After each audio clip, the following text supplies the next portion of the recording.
안녕하세요. 저는 30대 평범한 여자이고 결혼 전에 마케팅 회사에서 근무했고 그만뒀다가 지금 다시 일하고 있습니다. 왜냐면 저는 얼마 전 이혼을 했거든요. 이렇게 사연을 쓰는 이유는 저는 시어머니의 이야기를 좀 해볼까 해서 글을 보내요. 저는 결혼을 하고 일명 시집살이라고 하죠. 시댁 식구들의 괴롭힘을 견디지 못하고 시댁 사람들에게 통쾌한 복수를 한 뒤 그 집을 뛰쳐나왔습니다. 저는 결혼 전에 직업도 괜찮았고 일찍 결혼한 주위 친구들의 모습을 보면 딱히 행복해 보이지 않아서 결혼 생각은 일절하지 않고 있었죠. 저는 비혼주의였고 엄마와 단둘이 살고 있기 때문에 평생 그렇게 엄마와 행복하게 살고 싶었거든요. 결혼 생각 없던 저에게 남편은 정말 열심히 대시했습니다. 남편은 잘생기지도 않은 외모에 좋은 직업을 가진 것도 아니어서 연애라도 해보자 라는 가벼운 마음을 가지고 만나게 된 것이죠. 그런데 사귄 지 한 달 만에 저희 사이에는 아기가 생겨버렸고 저는 너무 당황스러웠지만 남편은 걱정을 하는 척 하면서도 은근 좋아하는 것 같더라고요. 아무튼 생명을 지울 순 없으니까 계획보다 조금 빠르게 결혼을 하게 되었고 저희 엄마는 늘 제 선택을 존중해 주시기 때문에 결혼한다고 했을 때 축하를 해 주었습니다. 그런데 시댁 부모님들을 처음 뵈었을 때 저를 보는 눈빛이 이상했어요. 저도 어디서 나름 꿀리지 않는 직업과 외모를 가지고 있어서 그런 대우를 받은 적이 없는데 시댁 사람들은 뭐가 그렇게 잘났는지 저를 보자마자 팔짱을 끼고 제 몸을 위아래로 훑으면서 째려보더군요. 시댁에는 시어머니와 시누이 둘뿐입니다. 시아버지는 남편이 어릴 때 이혼을 하셔서 다른 지역에서 거주하시고 연락도 안 한다고 하네요. 가자마자 시댁에서 식사를 하게 되었습니다. 그래, 임신을 했다고? 네. 왜 이렇게 빨리 임신했니? 그게 저도 우리 아들 그렇게 데리고 가고 싶었니? 네? 저를 처음 본 순간부터 무례한 말들을 잔뜩 내뱉으셨고 마치 제가 남편과 결혼을 하려고 일부러 임신을 했다고 생각을 하시더군요. 저는 처음 뵌 어른 앞에서 말대꾸를 할 수 없어 조용히 입을 다물고 있었습니다. 시누이는 옆에서 아, 나 고모하기 싫은데 나이 먹는 기분이잖아 라며 시댁 사람들은 제 임신을 그렇게 반가워하는 것 같지 않았죠. 그래도 저는 좋게 생각하려고 막상 아기가 나오면 다들 좋아해 주실 거라는 생각이 들었습니다. 밥이 코로 들어가는지 입으로 들어가는지 모를 정도였죠. 다 먹고 일어서서 나가려는데 시어머니가 저를 붙잡으시더군요. 얘, 너 어디 가니? 과일 깎아야지. 집에서 그런 것도 안 알려주디? 다 나중을 위한 거야. 나도 과일 안 먹고 싶은데 너 생각해서 그런 거니까 빨리 앉으렴. 저는 첫 만남부터 시집살이의 교육을 받고 집으로 돌아갔죠. 엄마에게 오늘 있었던 이야기들을 말하며 신세한탄을 했어요. 하지만 엄마는 사돈이 다 너를 위해서 그런가 봐. 조금만 참아 딸. 시집 가면 과일 깎는 거 다 배워야 해. 엄마가 미리 못 가르쳐줘서 미안해. 라고 한 뒤 제 얼굴을 쓰다듬어 주시고는 안아주셨습니다. 아마 평생을 함께 살던 모녀가 이제는 떨어져서 엄마 혼자서 살아야 하니 엄마가 많이 슬펐던 것 같아요. 저희는 상견례를 하는 자리에서 양가 부모님들이 다 모였는데 남편 빼고는 전부 다 여자였습니다. 그리고 거기서 결혼자금 이야기가 나왔죠. 사돈, 아직 얘네 돈도 모아야 하고 미연이 임신해서 옆에 누가 있어야 하니까 일단 저희 집에서 지내기로 하죠. 네? 그럼 신혼집은 에이, 멀쩡한 저희 집이 있는데 아직은 좀 이른 것 같네요. 그리고 대신 저희 집 쓰는 대신에 혼수는 필요 없고 결혼 예물은 사돈께서 부탁드려요. 라며 당당하게 욕을 하더라고요. 저는 너무 어처구니가 없어서 네? 저희 그냥 작은 월세방이라도 구할 테니까 그냥 다른 집처럼 해요.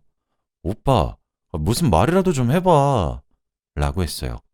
근데 남편은 시어머니 눈치만 잔뜩 보고는 아무 말도 하지 않았죠. 아, 그리고 미연이 임신도 했고 저희 집에서 사니까 이제 일도 좀 쉬는 게 좋지 않을까요? 라고 하시며 아예 제 일까지 관여하시더군요. 무슨 소리세요? 제가 그 회사 어떻게 들어갔는데? 너 아기한테 신경 써야지. 그리고 집에 들어오면 많이 바쁠 게다. 도대체 시집살이를 얼마나 시키려고 이렇게까지 요구하는지. 그런데 그때 엄마가 알겠다고 대답을 했어요. 저는 그 순간 제 편을 들어주지 않는 엄마와 남편이 너무 원망스러웠습니다. 상견례가 끝난 후 집으로 돌아와 화를 냈어요. 엄마는 속도 없어? 저거 누가 봐도 우리 애물 시어머니가 가져가겠다는 거잖아. 딸, 진정해. 너 거기 분위기 못 봤어? 거기서 우리가 안 된다고 하면 배로 말할 사람이야. 내가 그렇게 해야 네 시집살이가 편해진다고. 너 무조건 거기서 정신 똑바로 차리고 살아야 한다. 네 애만 보면서 살아. 거긴 아무도 네 편 없을 거야. 엄마는 저에게 시집살이라면서 절대 기죽지 말고 오로지 제 뱃속에 있는 아이만 생각을 하고 살라고 했습니다. 아이 엄마는 미래를 예측하셨던 것이겠죠. 엄마도 시집살이의 괴롭힘을 견디지 못하고 이혼을 해서 아마 경험에서 우러나온 조언이 아니었을까 싶네요. 그렇게 저희는 속전속결로 결혼식을 올리는 동시에 저는 직장을 관두었는데 제가 워낙 일을 착실히 잘했기 때문인지 함께 일한 동료들과 선배들이 미연 씨, 그래도 일하고 싶으면 언제든 돌아와도 돼. 라고 제 손을 꽉 잡으시며 말했어요. 저는 너무 감사했고 마치 도살장에 끌려가는 느낌으로 그 지옥 같은 시댁에 입성했습니다. 처음에는 저를 반갑게 맞아주시며 우리 며느리 왔네 라고 하신 뒤 저를 꼭 안아주셨어요. 도대체 시어머니의 어느 장단에 맞추어야 하는지. 아무튼 그날은 잘 넘어갔죠. 하지만 저는 다음 날부터 꼭두 새벽부터 일어나서 밥을 차리고 청소도 하고 그렇게 살았습니다. 일도 안 나가고 집에만 있으니 시어머니와 함께 있는 시간이 부쩍 늘어났죠. 저는 남편과 시누이가 출근하면 그때부터 집안일을 하기 시작합니다. 그런데 시어머니는 제가 임신한 몸을 이끌고 엎드려서 바닥에 걸레질을 하고 있는 모습을 소파에 다리를 꼬고 팔짱까지 끼고 앉아서 감시하더군요.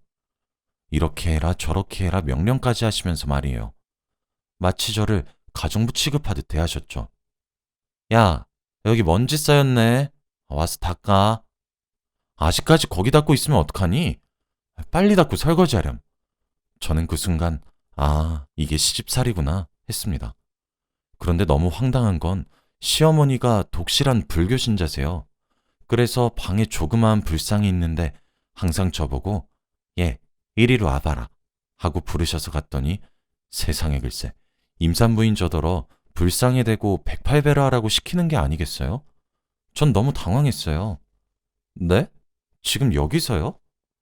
그래. 너도 이 집안 사람 됐으면 우리 집안 전통을 따라야지. 저는 기독교였고 한 번도 그런 절을 해본 적이 없어서 거절했습니다. 하지만 소용없었죠. 어머니, 저 기독교인데 이젠 불교로 바꾸렴. 기독교가 뭐니? 저는 강제적으로 종교를 바꾸었고 매일 청소를 하고 불상 앞에서 108배를 하는데 홀몸으로 해도 너무 힘든 것을 임신을 한 채로 하라고 하시니 정말 죽겠더군요. 몰래 몇 개씩 줄이려고 했는데 시어머니는 제 옆에서 제가 땀을 뻘뻘 흘리며 절을 하시는 모습을 지켜보면서 숫자를 세고 계시더군요. 정직하게 108번의 절을 해야 했죠. 너무 힘들고 다리도 너무 아프고 배는 점점 불러오니 절을 하는 게 너무 힘든데 시어머니는 제가 힘들든지 말든지 전혀 상관을 하지 않았어요. 그래도 그것까지는 몸만 힘든 거니까 좀 낫습니다. 어느 날은 제가 남편과 시누이가 오기 전에 저녁 밥상을 준비하고 있으면 얘야, 내가 오늘 조개된장국이 먹고 싶네. 내가 조개를 워낙 좋아해서 말이야. 듬뿍 넣어주렴. 라고 메뉴를 정해주셨고 저는 고분고분 말을 들었어요. 그날 저녁은 조개를 잔뜩 넣은 된장국을 만들었죠. 남편과 시누이가 퇴근을 하고 4명이서 식탁에 앉아 밥을 먹었어요. 그런데 갑자기 시어머니가 콜록거리시더니 얼굴이 금세 붉어지셨고 몸에는 두드러기 같은 것이 나더라고요. 남편과 시누이는 너무 놀라며 엄마, 왜 이래? 라고 했어요. 남편은 탁자 위에 놓여있던 제 된장국을 보고 당신 미쳤어? 엄마 조개 알레르기 있단 말이야. 우리 엄마 죽게 하려고 아예 작정을 했구나 너. 하며 화를 냈죠. 알고 보니 시어머니는 조개 알레르기가 있었고 저에게 일부러 된장국을 끓이라고 시키신 뒤 가족들의 관심을 끌기 위한 거였죠. 어머니는 갑자기 눈물을 흘리시며 며느리가 시어머니 죽이려고 하네. 아이고, 나 죽네, 나 죽어. 라며 불쌍한 눈물 연기를 하셨고, 시누이는 저에게 언니, 요리하기 전에 못 먹는 게 있는지 확인을 해야 하는 게 기본 아니에요? 어떻게 기본도 없어요? 라고 시어머니를 챙겼어요. 저는 거기다 대고 아니, 시어머니가 저한테 조개 듬뿍 넣어달라고 하셨잖아요. 라고 했는데 남편과 시누이는 저를 무시하는 눈빛으로 쳐다보며 너 그걸 지금 핑계라고 하냐? 엄마 조개 드시면 거의 죽을 정도로 아프신데 목숨 걸고 조개 된장국을 드신다고? 진짜 실망이다 당신. 이라며 쏘아붙이더군요. 저는 어머니의 맹연기에 아무 말도 하지 못했고 저는 남편과 시누이가 저를 보면서 화를 내고 있을 때 시어머니의 얼굴을 보았더니 그녀는 저를 비웃고 있었습니다. 저는 속에서 천불이 났지만 그래도 아기 낳으면 나간다 라는 신념 하나로 버티기로 했죠. 그렇게 며칠이 지나고 어머니가 밖에서 친구분한테 양념게장을 선물로 받아오셨습니다.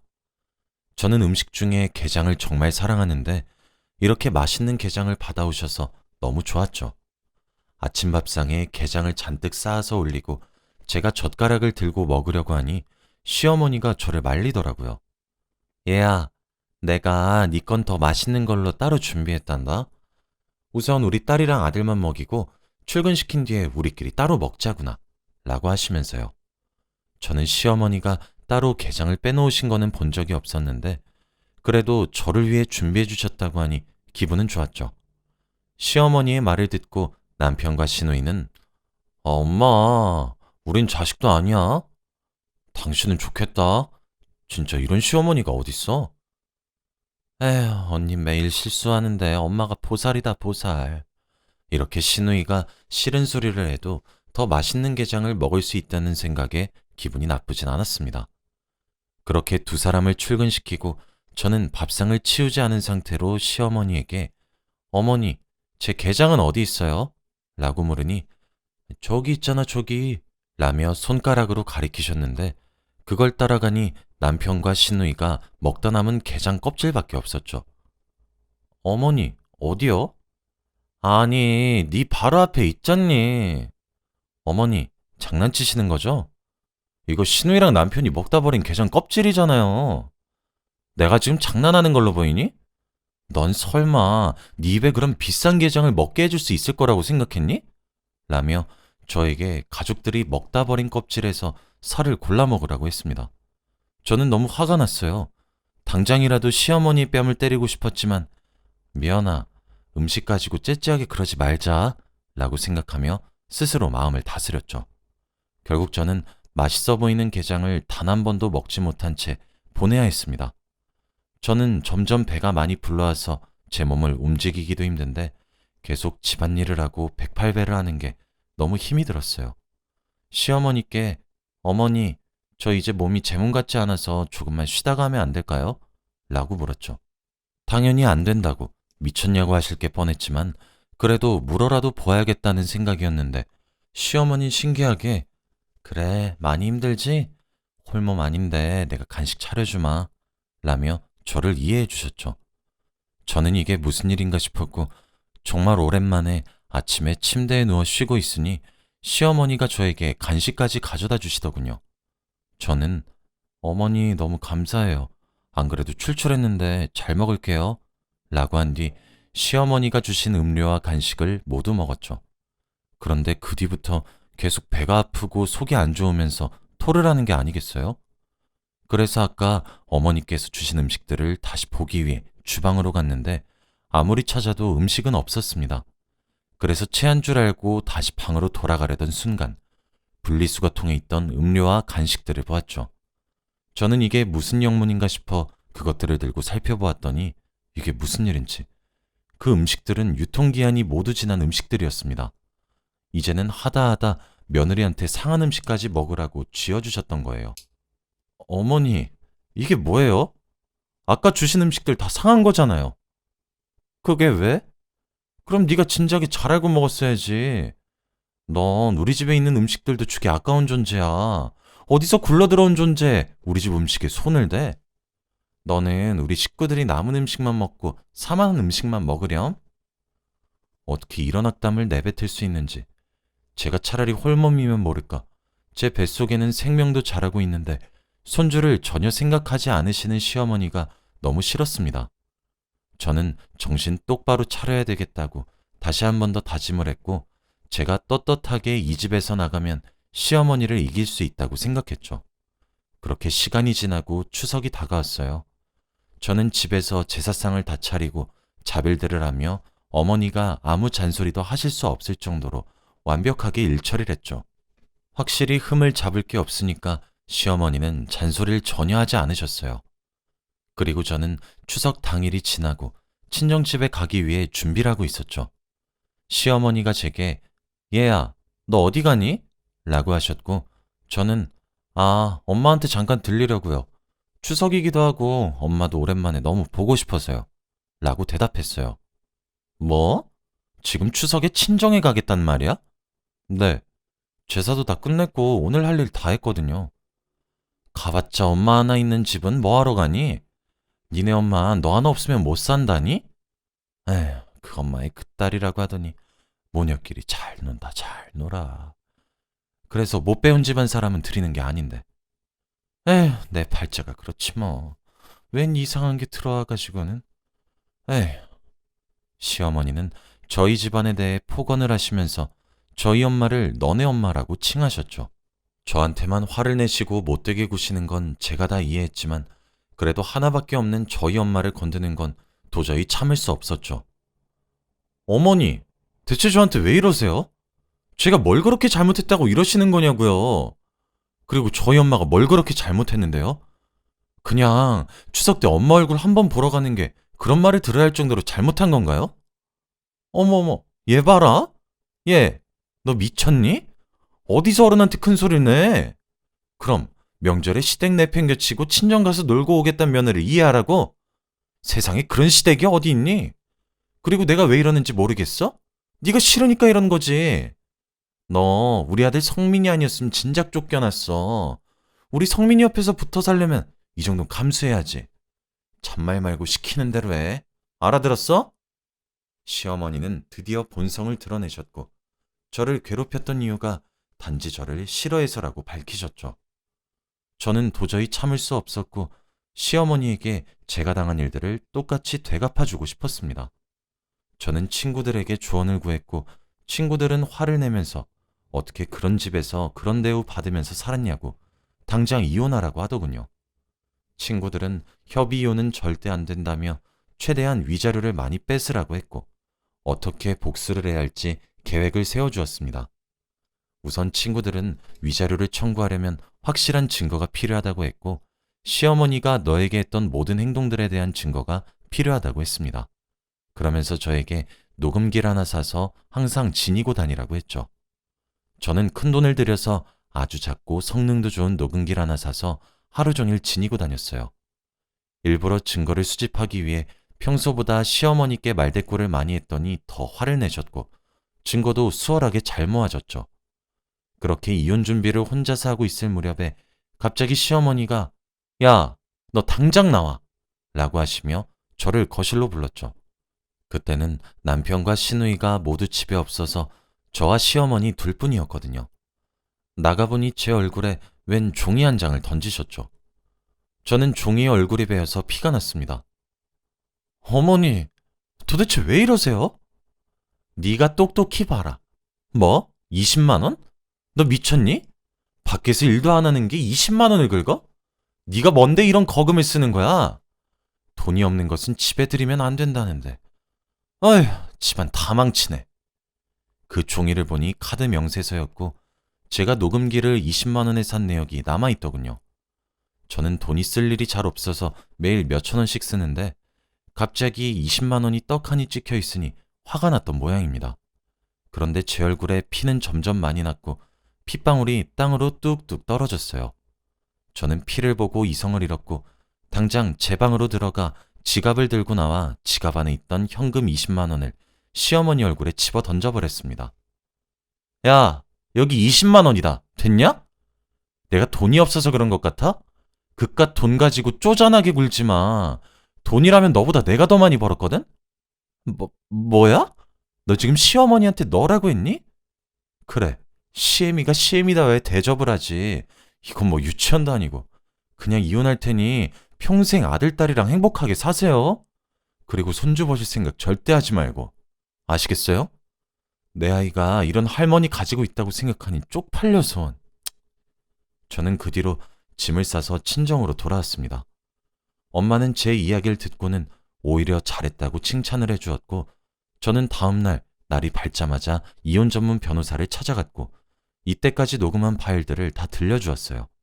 변호사분께서는 미연 씨, 이 정도 증거면 이혼은 수월할 것 같은데 위자료는 시어머니 상대로 청구하는 건 어때요? 라고 제안하셨어요. 들어보니 요즘은 세상이 많이 좋아져서 저처럼 시어머니의 괴롭힘에 이혼을 하게 된 경우에는 남편이 아니라 시어머니 상대로 위자료를 청구할 수 있다고 하더군요. 저는 고민할 틈도 없이 시어머니에게 위자료를 청구하기로 결심했어요. 저는 저번에 그만두었던 회사에 일하던 선배에게 전화를 해서 다시 일하고 싶다고도 얘기했어요. 미연 씨, 내가 얼마나 기다렸는데 미연 씨만큼 일을 잘하는 후배가 없어. 라며 복직을 환영해 주셨습니다. 남편은 제가 아무리 시어머니에게 당한 말을 했을 때도 믿어주지 않았다가 녹음본을 듣고는 그제서야 미안하다며 자기는 입이 10개라도 할 말이 없다고 순순히 이혼 서류에 도장을 찍었습니다. 이혼 진행 과정 중에 제가 시어머니에게 위자료를 청구하니 시어머니는 펑펑 우시며 저에게 두 손을 싹싹 빌었지만 저는 그동안 당한 고통들을 되새기며 흔들리는 마음을 바로잡았습니다. 아직도 그때 카드 명세서 종이에 베인 흉터가 얼굴에 남아있는데 그때만 생각하면 아직도 속에서 천불이 나요. 그래도 할 말은 하고 나온 것 같아서 찝찝한 마음은 들지 않았습니다. 결국 시어머니는 대출을 하시면서 위자료를 지불하셨고 그 집안 사람들은 저를 절대 찾아오지 않으셔요. 그렇게 혼자서 만삭이 되고 엄마와 같이 산부인과에 가서 아기를 낳았고 제가 일을 하는 동안에는 엄마가 제 아이를 봐주시고 퇴근 후에는 제가 아기를 돌봐요. 저는 지금 한부모 가정으로 아기를 키우고 있고 누구보다 아빠의 빈자리를 느끼지 않을 만큼 엄마가 할 수 있는 노력은 다할 겁니다. 제 이야기는 여기까지이고 들어주셔서 감사합니다.